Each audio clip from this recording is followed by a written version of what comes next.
চার চার পাঁচটা বাড়ি মিলে একটা মসজিদ হয়, ওই মসজিদের মধ্যে একটা ইমাম নিয়োগ দেওয়ার জন্য ওই ইমামের 14 গোষ্ঠীর খবর লন।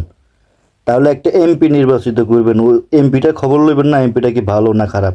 একটু বিবেকটারে খাটান ভাই, আল্লাহর হস্তে একটু বিবেকটারে খাটান, ধ্বংস করে দিন না দেশটারে। আসসালামু আলাইকুম। সবাইকে কাছে অনুরোধ ভাই, এত বছর পরে ভোট দেবার সুযোগ পেয়েছেন, ভোটটা নষ্ট করিয়েন না। 500 1000 টাকার কারণে নিজের বিবেকটারে নিজের কলপটারে বেশি দিয়েন না। শুধু একটু চিন্তা করবেন, মাথার মধ্যে শুধু একটা জিনিস চিন্তা করেন যে ভাই,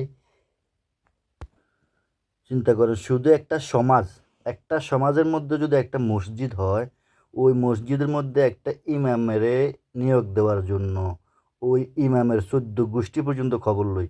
ইমামের সব কিছু ইমামের থেকে তথ্য লই, ইমামটা ভালো না খারাপ সব কিছু বিবেক বিবেচনা করি, ইমামটারে আমরা চাকরিতে নিয়োগ দিই।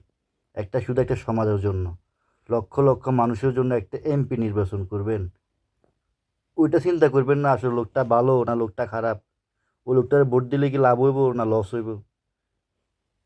স্বাধীনতার আজকে এত বছর কি লাভ হয়েছে ভাই? কত জনের তো ভোট দিলেন, কি লাভ হয়েছে?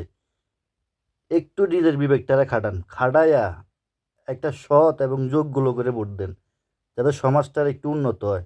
বর্তমান সমাজের অবস্থা দেখতেছেন তো কি পরিস্থিতি। ভালো লোকের কোনো দাম নাই ভাই, যত সব চোর বাটপারের দাম।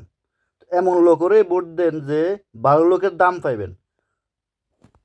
কথাগুলা খারাপ লাগলেও ভাই কথাগুলা বাস্তব ভাই, এটা কিন্তু খুব বাস্তব কথা।